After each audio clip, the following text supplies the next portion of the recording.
पुत्र की प्रवृत्ति कैसी है, पुत्र धर्मवान है या अधर्मी है, इसका निर्णय माता से होता है। यदि पुत्र संस्कार विहीन है, चरित्र विहीन है, तो इसमें मां की गलती है। और यदि पुत्र धनवान नहीं है तो उसमें पिता की गलती है।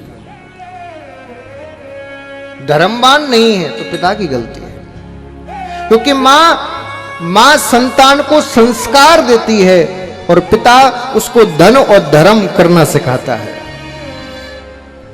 दोनों का अलग अलग काम है। आज भारत की ऐसी स्थिति क्यों हो गई है कि हर माँ बाप दुखी है अपनी संतान से? क्यों? क्या बच्चों का दोष है? नहीं, माँ बाप का दोष है।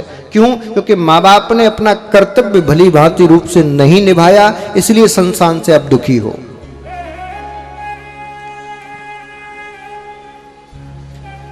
आपने अपने बच्चे को संस्कार नहीं दिए, इसलिए आप दुखी हो।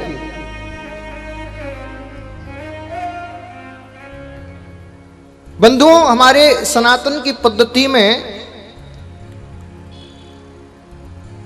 महिलाओं को बाहर काम करने के लिए नहीं भेजा जाता था, है ना?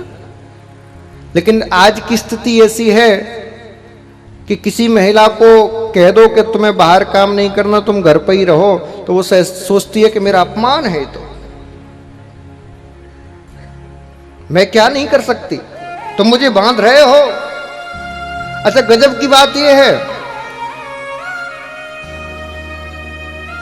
ऑफिस में जाके बॉस की 50 सुन लेगी, लेकिन सासू मां की 2 बात नहीं सुन सकती। सासू मां की 2 बात नहीं सुन सकती। बॉस 1000 सुना दे तो कोई दिक्कत नहीं।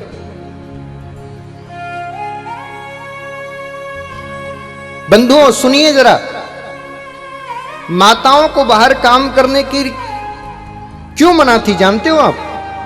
क्योंकि संपूर्ण व्यक्तित्व की जिम्मेदारी मां की थी, संपूर्ण परिवार की जिम्मेदारी मां की थी। सबसे बड़ा दायित्व यदि घर में किसी का था तो मां का था, स्त्री का था। पुरुषों को तो बस एक ही दायित्व था कि धन कमा के लाओ, लेकिन क्या धन कमाना ही पर्याप्त है?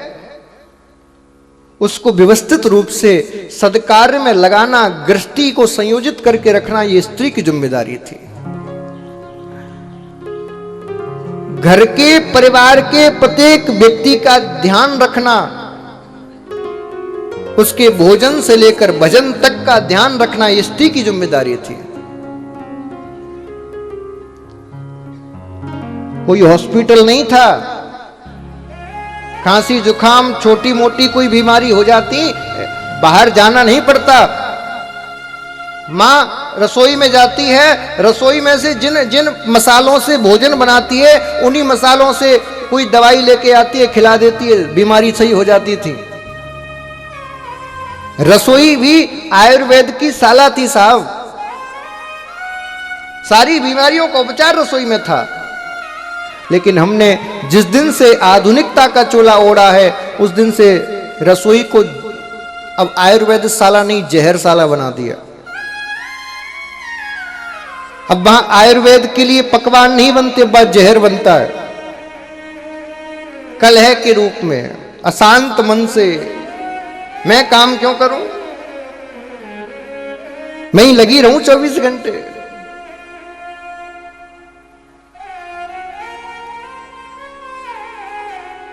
पत्नी का धर्म है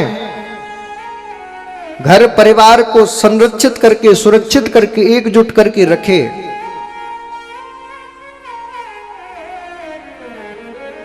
जो देवी, जो पत्नी, जो स्त्री सास ससुर की सेवा छोड़कर, परिवार की जिम्मेदारियों को त्याग कर, बच्चों की जिम्मेदारियों को त्याग कर, पति की सेवा छोड़कर मंदिरों में घूमती है, उसकी वो मंदिरों की सेवा भगवान स्वीकार नहीं करता।